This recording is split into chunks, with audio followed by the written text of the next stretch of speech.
Full. Thank you. Okay.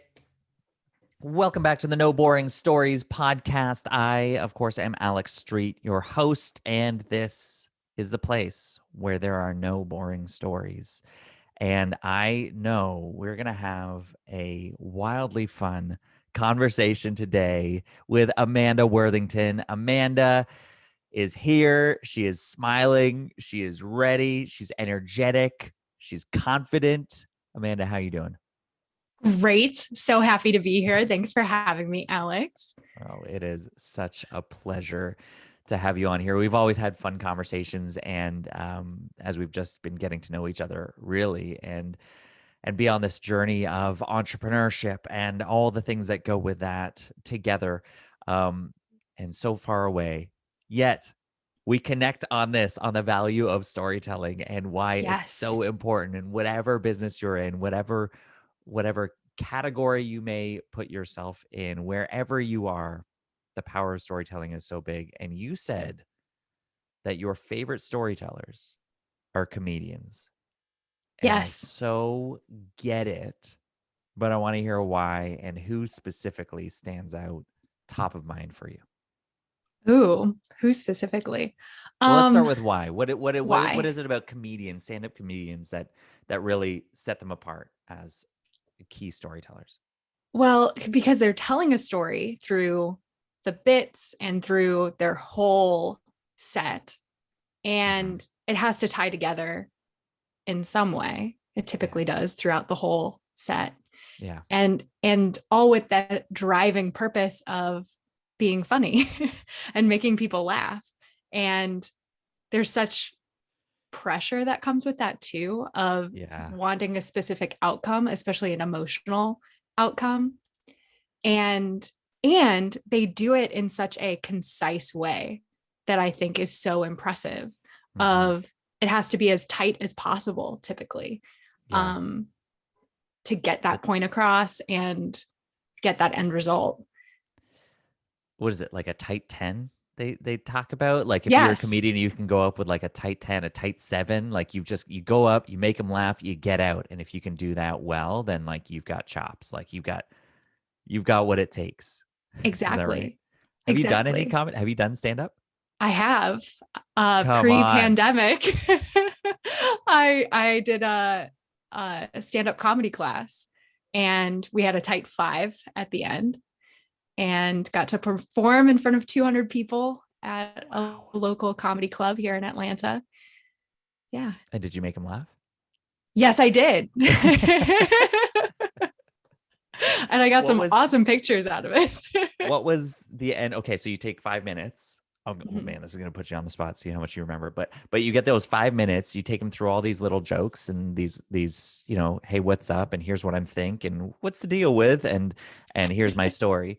And then what was your end? Because this is what I love about comedians. They always end where you don't expect it to end. It's like this in the middle of a joke. They're setting up something. They get the laugh. And before the laugh has a chance to die out, they peace out. They say, all right, I'm out.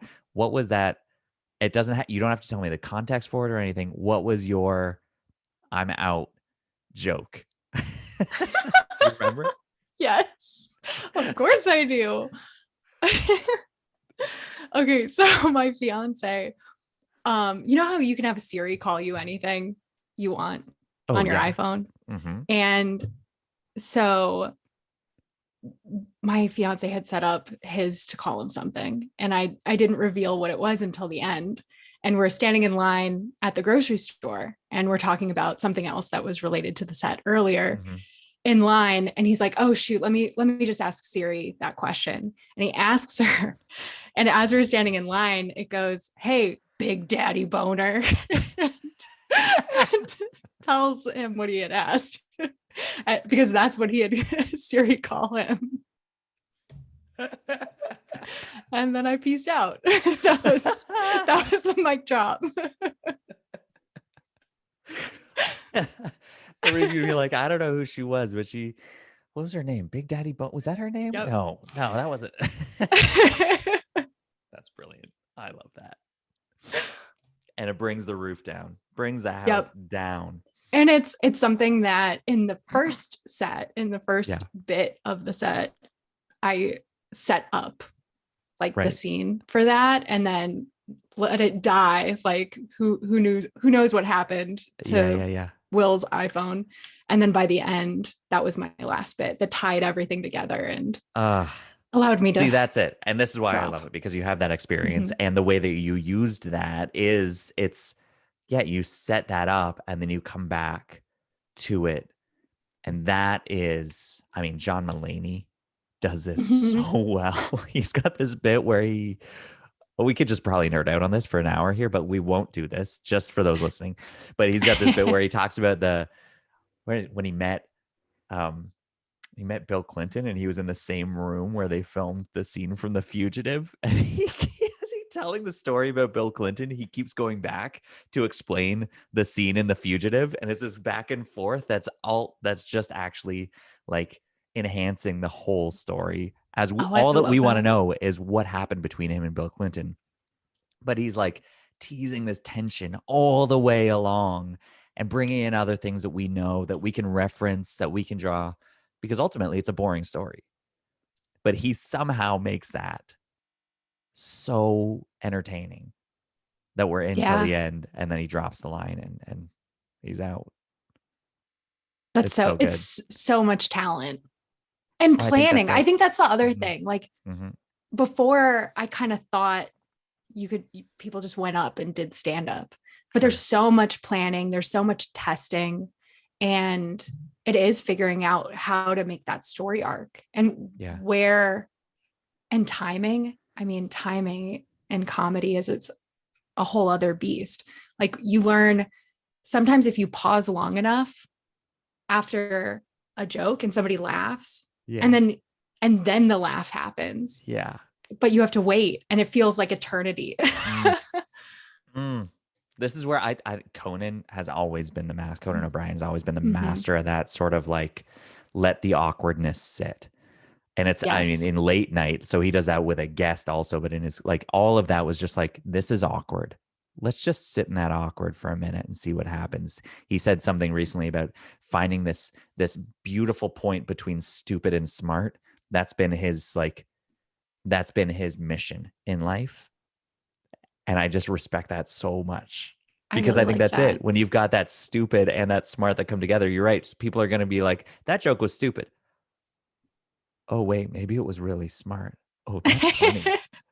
Oh, that's funny. And then they start, Yes. oh my goodness. Talk about timing. My mom taught me timing, I think, more than anybody. My mom was an actress for her whole life. And then that's where I absorbed that from. And I remember I was on stage with her, and there was this one in this show, and there was this one scene where I bust out and I'm wearing this army uniform. I'm like this nerdy weatherman kid who like whatever, and I end up getting this uniform, and I bust out and wearing this army uniform, and it freaks everybody out on stage, and it's the biggest laugh of the show. Out of context, means nothing, but it's the biggest laugh of the show. And I remember my mom saying to me after like the first night, because the laugh was coming, and then it built, and then we sort of do something else, and then the laugh builds again, and then you get the stragglers who are now finally laughing, and then I have the power to like say the next line. And I remember it was after the first night, she's like, you started speaking at the exact moment you should have, and nobody can teach you that. I was like, oh, okay, I didn't know. It's the timing is so probably underappreciated, but Yeah. anybody who Because you don't knows, want to talk over if you know, you people's know, laughs. right? Yeah, you don't want to end the joy, Mm-hmm. but then actually you kind of have to. You kind of have to keep the momentum going, if that's it. Um, Again, I'm telling you, I haven't done stand up, but I've done enough speaking opportunities to try to create that sense and try to create that laughter, that joy. And it's funny because I feel like we're gonna get into your story soon. We will do this, don't worry. And I'm seeing how it's all linking already. But um, I love just sharing these examples, because I find myself as not being somebody who necessarily gets the laugh out loud. I think that's the fear of stand up for me. Mm, I can have people smiling and chuckling, maybe get a really big audible laugh like in a talk. But I'm much more of that. I'm just going to have you feel good. you right. know? Yeah. But you're right, the pressure of like this joke's going to make you laugh. And the expectation of the audience in that. So how do you deal with that? How do you create that experience where they are going to laugh? Or how do you think that comedians do that where you're controlling their experience? I think part of it is it's like an agreement of I've agreed to go to this stand-up comedy Sure. thing. And so I'm expecting to laugh. And so I want you to make me laugh.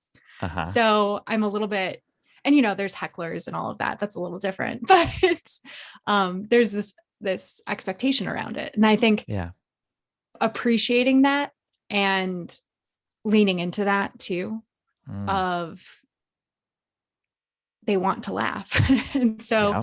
just and part of the trick is taking the pressure off of yourself, of making it conversational and bringing the audience into the story that you're trying to tell, Yeah. Yeah. Yeah. instead of having the pressure of your tight five and wanting to run through it as quickly as possible or make Yeah. sure you get all the content and information out there is really not that important. it's Yeah.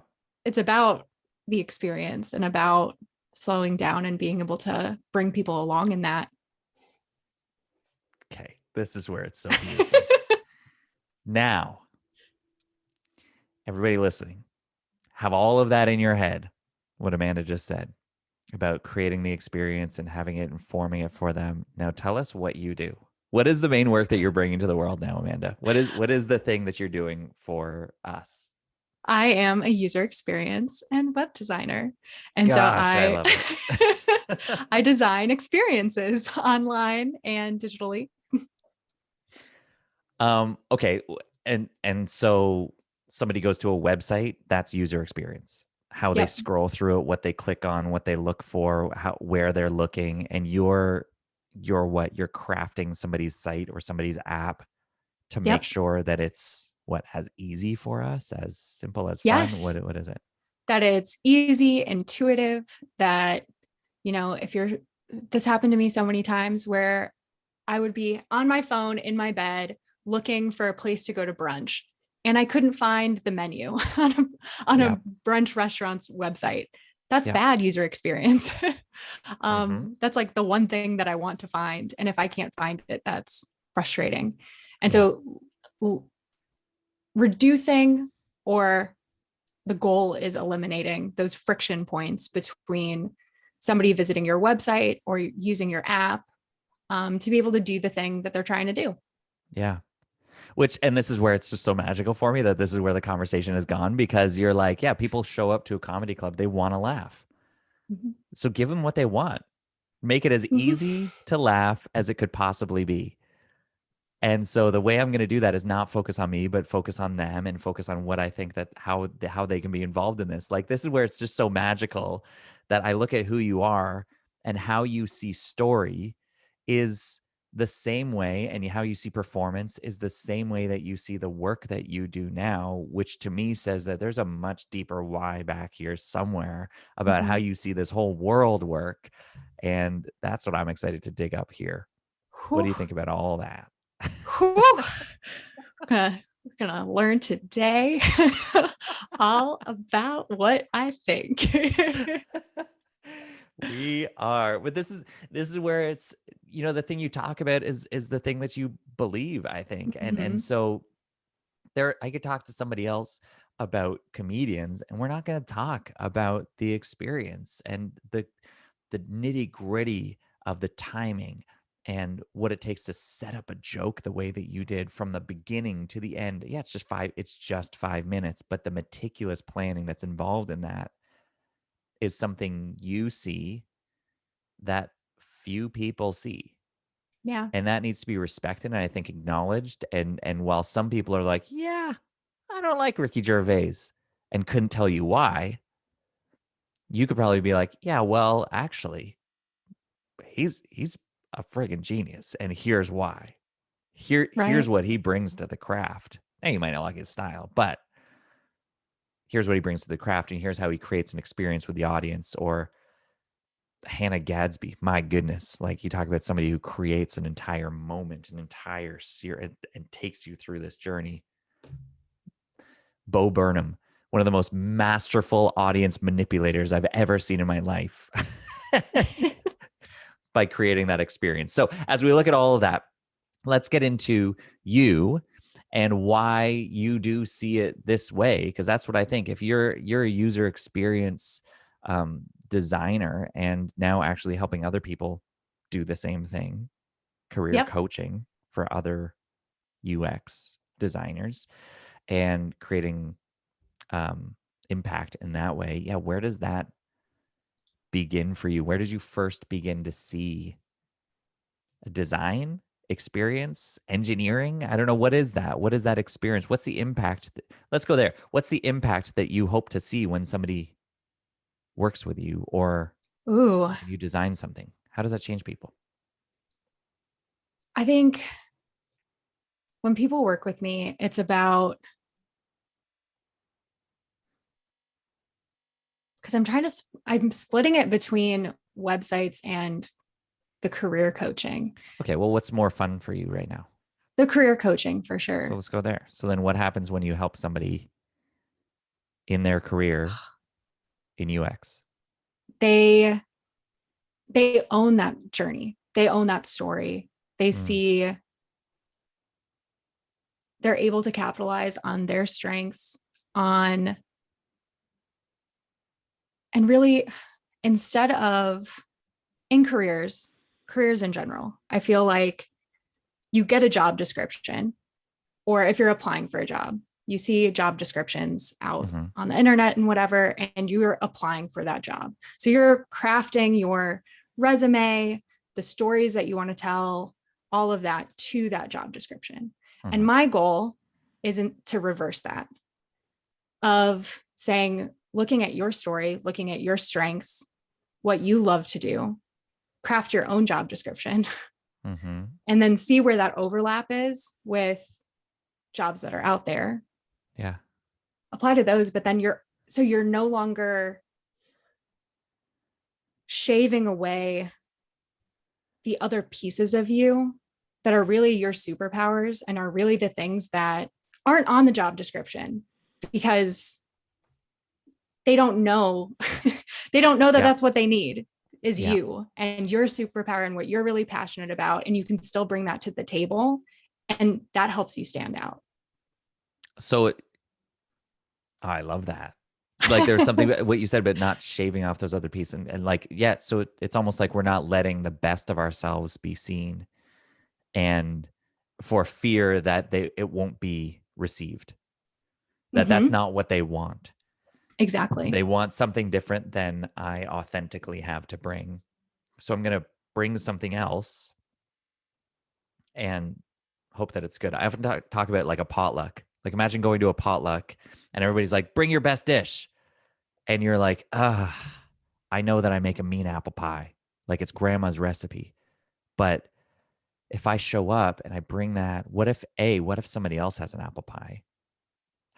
Or what if I bring this, but there's other desserts that are better? And what if nobody likes my pie?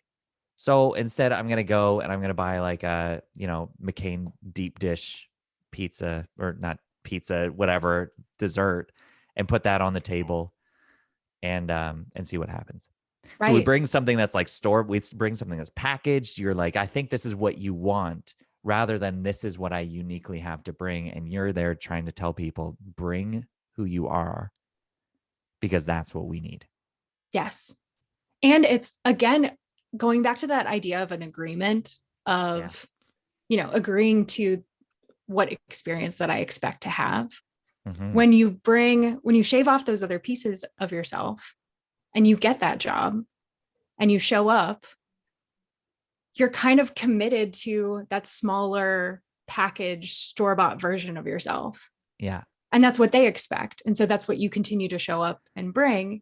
And eventually you get dissatisfied, or you start showing the other pieces of you, Yeah. but you're less confident about it because you don't know how it'll be received, or you don't know how to own those aspects of yourself. Mm. So where does that begin? Now, that's the part, right? That'll touch your soul kind of conversation. And so for you, Amanda, where does that journey begin for you, where you began hiding your true self, or maybe you never did hide your true self and you're seeing other people do that. But where does this idea of keeping something back Ugh, begin for you? Childhood, teen years, like where's that go? probably all the way, man. I mean, I went to school for civil engineering. I'm the firstborn child. Both my parents are civil engineers. So I was So you like, grow up in a house that is like, we don't just play with blocks, we build with blocks. Legos are life, Alex. Brilliant. Not to mention, I grew up in Chicago. So all the architecture and Hmm. construction everywhere. And so I went in as a civil engineer because that's what my parents did. I was good at it. Was I that was that pressure? Like, was there a lot of pressure even through, through high school, like make sure that you get these grades in these specific subjects, or was it just easy and natural for you because that was what it just felt like? This is the way I um go. I'd say that there was pressure, not in the specific, I mean, specific courses were probably emphasized in my house, but really it was like, I mean, get A's everywhere, Hmm. ideally. Like, I Right, mean, we're not going to pick and choose, just get all the A's. right. So, But were um, you? I mean, were you intentionally like choosing, like, okay, well, this is probably the way it's going to go anyways, so I'll just go down yeah. this So, path? Like, it was just chosen from like ninth grade. You're like, I know where I'm going. yeah, kind of. Yeah. Like, I was like, I'm going to take AP physics. I'm going to take all the science and math that I can. And if I can take, and even in college, like in college, when I was taking electives, I used up a lot of my electives debating between civil and mechanical engineering. Mm. Like, The endless decisions. yes, like, oh man, that was a big one for determining my life of which engineering are you going to pick. But and that felt like a big decision at the time, right? Right. um but I didn't take, I love drawing. I'm a Hmm. great drawer, scribbler. And I didn't take any of those in high school or in college. I didn't take any arts really. I just put that all Because on a back burner. yeah, is it the separation from, like, forget about mechanical and chemical engine or civil engineering? It's arts and science. Was that the separate? You're like, no, Yeah. I'm gonna go here because it's what I know. Like, what was the fear? What was Yeah. the if I were to dabble in the thing that I can do that I feel, then what? What would that have brought? Uh it's more subjective. It's putting yourself up for debate in a Yeah, way of like, is this good or is this bad? In engineering and math and science, that's not a question. Was that the right. right answer? Yeah, How did you get to that answer? And that counts for something, but yeah, it's not uh, like yeah. rated. Uh-huh. Yeah, well, I mean, again, come to the potluck, right? It's like, it's the fear that, oh, that maybe somebody will have had a pie that tastes better than this one. And then Mm-hmm. what is this one? This thing that I thought was so good all my life, nobody's even like stopping to look at. But then this one, strangely, is up in an art gallery, even though they just painted a square on a white canvas. What is that? Yeah. Yeah. So there's something, I mean, to talk about something being held back, there's this artistic side of you that you're like, I'm doing, like, is that what you're doing in your free time? Like, you go, you're teenager and you're like, I hate the world, and going up in your room and then Yeah. you know, draw your feelings. Yes. I definitely did draw my feelings now that I think And about it. and what was and that was a release? Like, was that oh good. Now it um, makes sense. Now it's out. it wasn't, I wouldn't say I was that creative. It was like a purge more than like Yeah. Yeah. an Yeah. artistic, beautiful thing. I Yeah. took I took things out on sports probably more, Mm. in like a competitive way. I What was didn't your choice? What was sport of choice? volleyball and softball. Okay. Yeah. So like, let me hit this ball with my hand or with this bat as hard as I can. Yeah. Yeah. Or And let me just just like run. Let me just work out. Let me just put run this a lot. effort I in. ran a Yeah. lot and Yeah. sprinting and yeah. And just I think like being able to focus on something very specific with a specific outcome. Yeah. It's funny we look to that outlet, right? Like we want that Mhm. outlet in some way to let those emotions out. And um just even as you say, you're like, yeah, I drew my feelings. I was talking with my brother the other day and he's like, man, I wish I learned to play guitar because then I could just like write a song when I'm feeling things. I'm like he's a screenwriter. Like you write movies. When you feel things, you write the story of what you want to happen. What do you mean? He's like, yeah, but to make it, I need a crew. I can't just go into my room and play guitar Mm, or play piano and get my feelings out.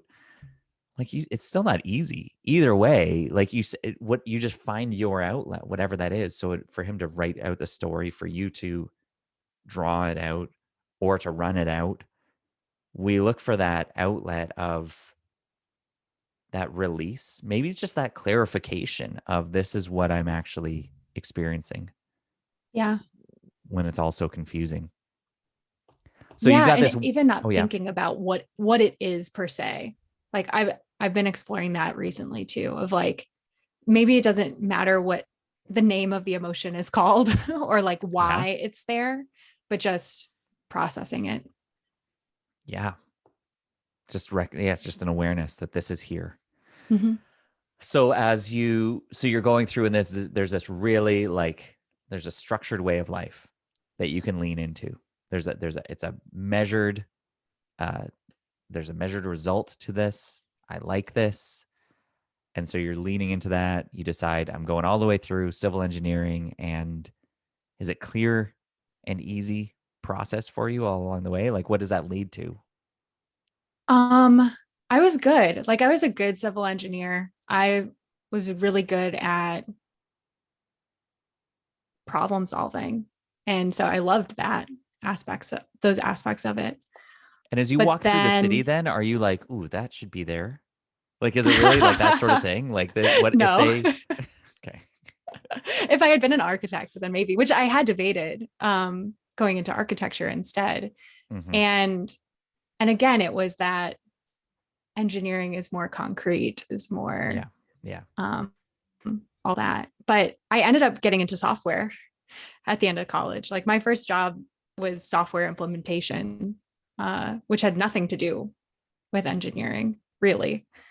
Um, and it was much more people So what is based. that? This is what I love. And people's stories are like, yeah, so I did this thing and was going down this path, and it seemed like it was really clear, and then whoops, here I am. I ended up over Yeah. here. So it's Yeah. I like, I ended mean, up my in story was I Georgia. was going to be an actor, and then I'm a left turn, and I'm a youth pastor. What? How did that? Mm-hmm. So how does that? How do you end up in software? There weren't any, there weren't many civil engineering design jobs at the time. Okay. It was all construction, and I had worked construction, and I really didn't like it. I'm very pale. The sun doesn't like me. Like I don't really need that. And so there were consulting companies at this career fair, and I started talking to them, and the way they talked about it sounded really intriguing to me. And it was stuff that I had learned about myself through internships. Like, I really like talking to humans. I Hmm. really like those interactions and being Yeah. able to talk to people, whether that's training or I love the idea of problem solving on the fly. and hearing what people's requirements or problems are and being able to figure out how to fix that. Mm-hmm. And that's consulting Yeah. in a nutshell. And so I did that for 5 years. And traveling all over the country, going to different utility companies, implementing software, accounting software, and training them. Okay, what's the why are you like laughing through this? Like what is there like embarrassment? Is it like what is it? What is it about the timing with it all? Is it you look back, you're like, what was that? Like, Um, it's just, it's such a niche thing. It's yeah. accounting software for utility companies. And I have all this weird knowledge about that because Yeah. utilities are a regulated industry. And like, there's Tell me all more. these rules about it. There's all these rules, Yeah. and it's a really complex software. And I was coding different aspects of the software itself. I was working in databases day in and day out, manipulating data to make things work. I was And working learning with, this brand new industry was no problem for you. I wouldn't say it was no problem. It's a lot of information and it's a really huge industry, but it was because of my engineering background. Yeah. I had a framework for how to process that information and other people that had been through the process. Yeah. Um, and like I was traveling Monday through Thursday every week for 3 of those 5 years. Like, and that's crazy to me. Like that Was I that was fun? doing that. It was super fun. It was Right. super fun. Like, do you have friends? Or is there like like are there were there cities where you'd land to be like you have, you know, your Dallas friends and then you've got your LA friends and You know, I wish I had done that. Me now would have. Me right. now, I would have definitely done that. There were certain cities where I made friends. I made friends with my clients all the time. Hmm. Like my boss would come visit and I would be there by myself a lot. And my client would be like, hey, we're going to take you guys out to dinner tonight. Here's where we're going to go. And they'd leave. And my boss would look at me like, what did you do? Like, clients don't take us out. We take clients out. Like, they got it backwards. Like, why are they Yeah. being so nice? And I was like, I don't know. We've been having a good time, I guess. Yeah. Like, I don't know. I just gave them my type 5. I don't know. I guess they yeah. appreciated it. Yeah. I mean, I used to play badminton with my clients out in San Jose. Like, and that's when I really realized how much of a people person I am. And in Hmm. engineering, that's not typical. Hmm. And that's not something you do day in and day out. And so when I realized how much I love working with people and I want to get better at that, and even with the software, it was, I want to make software really for my clients that I work with all the time. I want to make it as easy as possible for them to use the software. Right. And I know what their pain points are because I talk to them every day. So then, so you're like, maybe that's what I'll just do. Like, what's the shift then? What's the, because, you know, you're going through life, an, an object in motion will stay in motion until, right? So there's this, you can just keep doing that. Why not travel 4 days a week? Why not do that? Like, and keep leaning into that until something shifts. Well, I was also in a very abusive relationship at the time. And so I think that compounded with me realizing that I didn't want to I didn't want to be a utility accounting expert. Say what? I know, shocking. And it was like a lot of things needed to shift. Mm, Of I stopped traveling was kind of the first step of, do I want to stay in Atlanta? If because travel, like business travel, especially for me back then, was a full-time, you're in work mode the whole time. right. Um, you don't really get to reflect and explore other things. You're kind of on the whole time. Even And when so you're once I playing stopped, badminton. even when you're playing badminton. If I win And this game, they're not going to take me out for lunch, which means exactly. It's all a game. There's a bigger game within the game. ooh, Ooh. Inception. So, okay, so you're in this job, you're in this role, Mhm. and you're also in this toxic relationship. Mhm. And what, like both of those together were wearing you down? How did that, like, what showed up to make you like realize, I need to make a shift. I need I think something needs. that the two of those things worked against each other. Like if I was frustrated with something, it was easy to blame it on my job instead of the relationship if I Mm-hmm. hadn't realized it yet, just, where it was. Yeah. And that was a pattern for a while, actually, of not recognizing what the root of my problems really was. And then Mm-hmm. once that relationship ended and I was still at the job, I could kind of I had more clarity, or I had more space to be Yeah. able to work through what my next step was going to be. So how, I mean, and the whole story, like I'm leaning on this moment and this point, but this, as you translate your own story, is this like a hinge moment? Is this like a Yes. climax? Okay. Yes. So, so I'm like, I'm leaning in this. You're like, yeah, but 5 years later, like, wow. Um, Whoa. Like so also then I had long hair back then.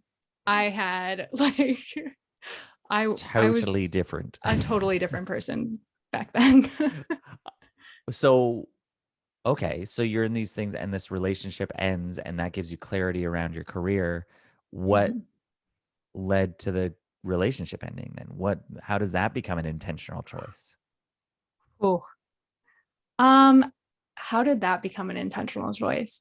It was a series of it was a series of journeys where, like, on paper things seemed really great in my career and in my relationship and even in my friendships at that time.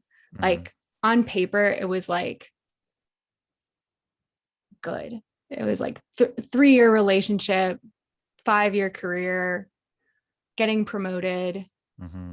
going on like ridiculous vacations. Like we went to Paris and we went to the World Cup in Brazil.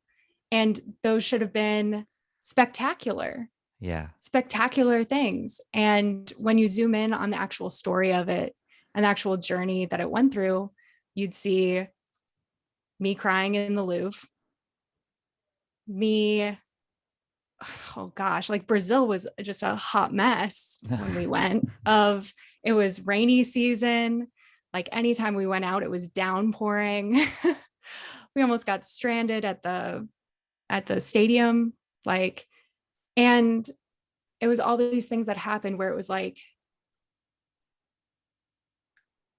this journey isn't working. Mm. And like, I keep thinking it should have a different ending, but it's not going to. Hmm. And when you tell, when you go on a cool vacation, everyone wants to know how it was. And so I would find myself not being able to tell the real story of it. Yeah. And trying to make it seem like the amazing vacation or whatever Whatever you think they want to hear. How was your and vacation? that it should Obviously, have I want to been. hear it was beautiful. France is the best. They drink wine Yes. in the park. It's wild. Yes. Yeah. Baguettes everywhere.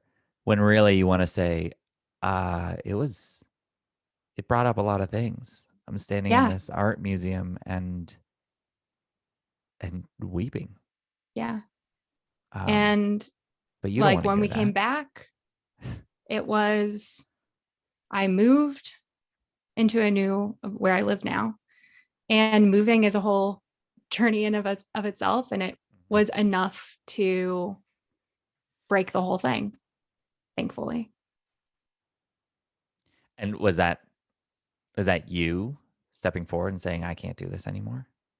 Yes, it was me in a moment shouting, "Get out." Yeah, that works. Yeah.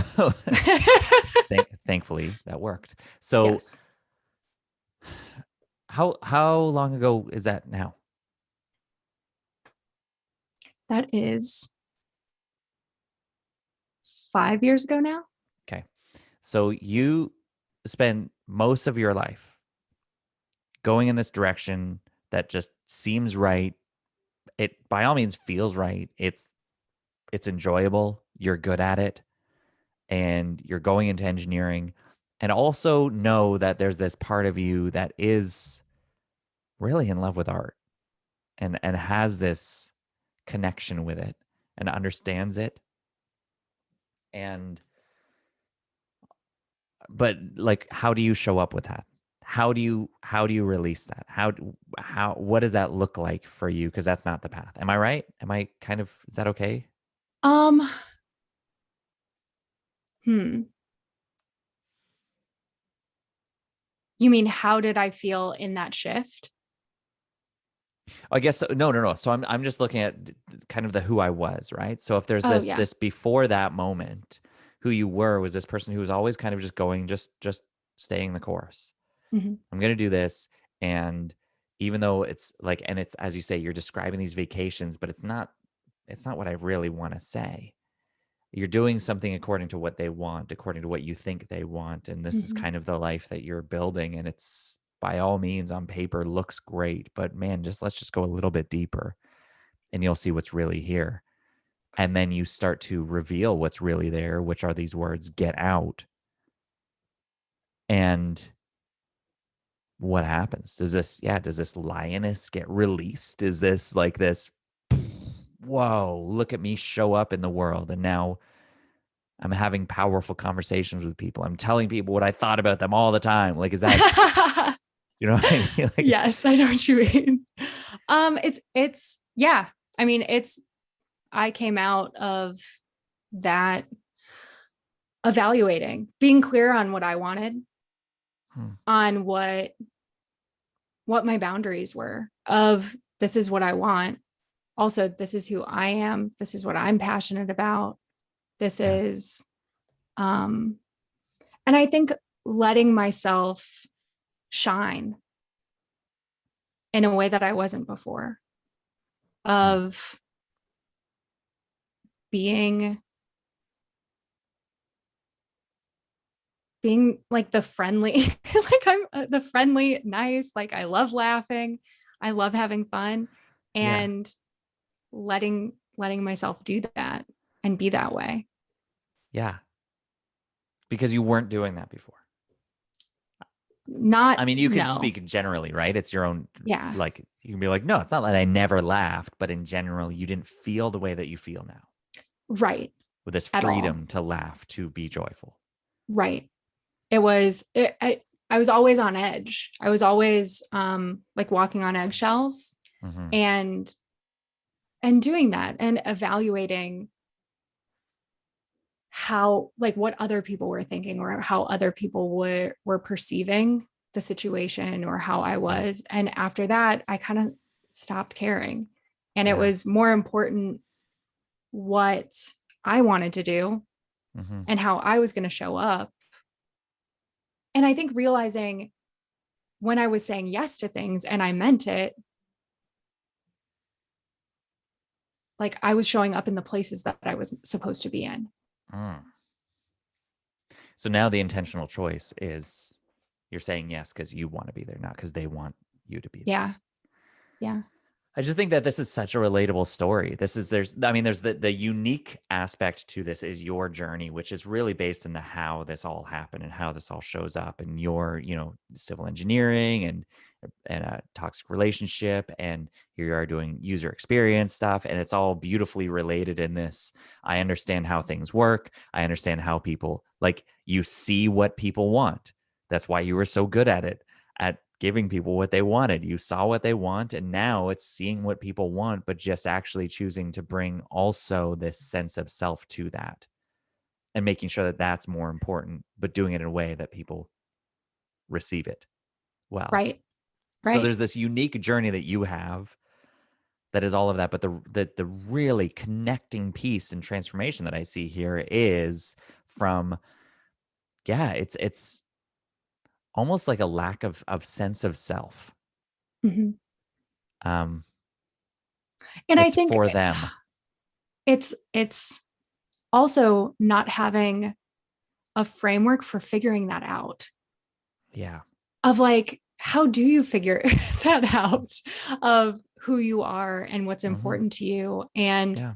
especially when I was at the point of what career is going to be my next career, Yeah. I had to figure out, well, what am I gravitating towards right now? And then Yeah. how do I test that in the smallest way and see that And, that's the right and path. and I think what you're saying is not just, yeah, how do you figure that out? Because how do you find the right next thing? Or that's because that's just looking at, how am I going to show up in this world? How am I going to help? How am I going to contribute to this world? But the help that I think we need is the why help. It's Mm, at 21, 22, whatever. Who's having those conversations with you to see, what is it, like, what do you really believe about this world? What do you believe about yourself and your place in this world, and how this world works?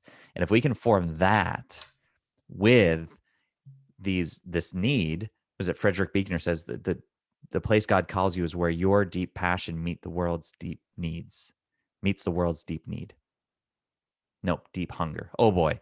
The ooh, place God calls you is where your deep passion meets the world's deep hunger. And we need somebody to pull that out of us. We need somebody to pull out, what is this passion, and what's the thing that you see in this world? What's the hunger that you see?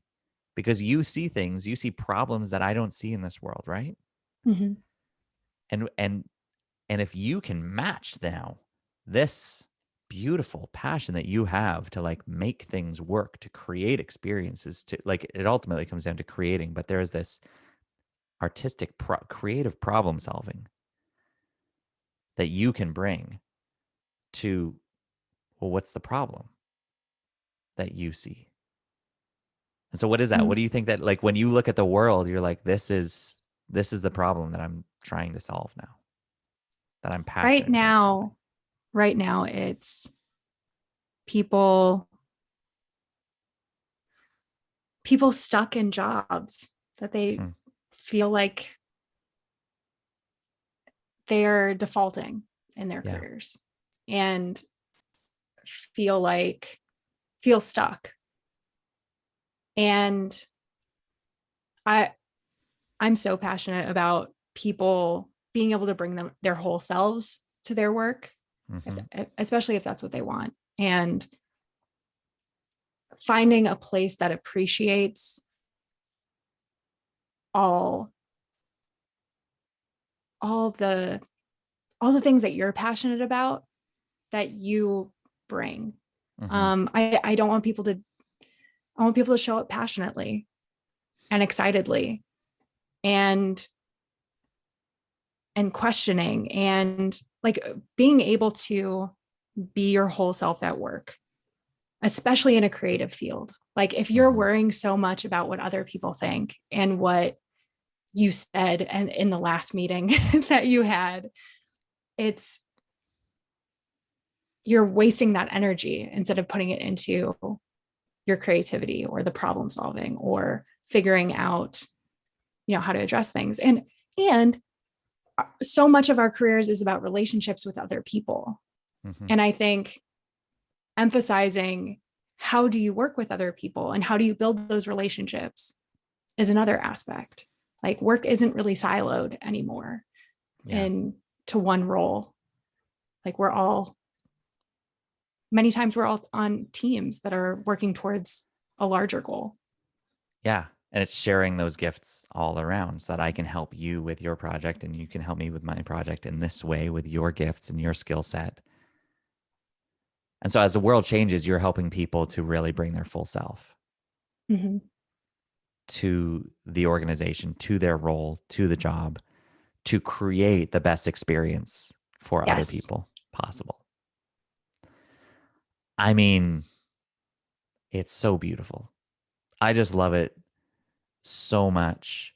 You think there's just so many metaphors coming to mind right now. Like just even thinking of coming to the art and thinking of the Louvre, and you're standing in there, you see this piece of art that was painted centuries ago, and it's there hanging on a wall to create an experience for you that changes your story beyond that. There's this radical contribution that we get to bring to the world that we don't know what the impact will be, but our only mission, our only call is to bring it forward. Yes. And you're helping people do that. Oh, I love Yeah. it. This is why we're friends. Yes. Because I feel like I'm doing exactly the same thing in a I love totally it. different how of just helping you pull your story out and bring it forward, not knowing what the result will be, but trusting that the authenticity will be rewarded. And um, as you do that, we will respond. Yes. I mean, there's something so Ooh, amazing the about oh yeah. authenticity. Yeah. Mm-hmm. What stuck out there? What jumped? Of just like, it is about, because it relating it to careers also, of like Mm-hmm. being your authentic self matters. And just like in those Yeah. relationships with other people, having that authenticity makes a big difference. If you're faking it till you make it, that's a totally different energy. That's a totally different, and it's a lot of energy Yeah. a lot of the time. And I guess, you know, a lot of people are going through and just thinking that there is just one place that they're supposed to fit in or one way that one title that they can have. And we just don't see that the option is there for us to change the programming so that we could be called Big Daddy Boner if we want to. Great callback. There we go. Oh boy, oh boy. What fun.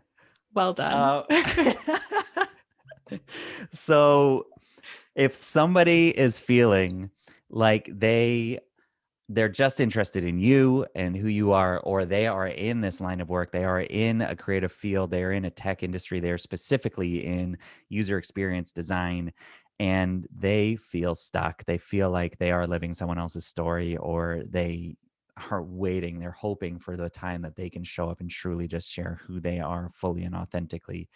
And they know, because that's been your journey, that you can also take them there in the same way. How are they going to connect with you? What's the best way to find you and start that conversation?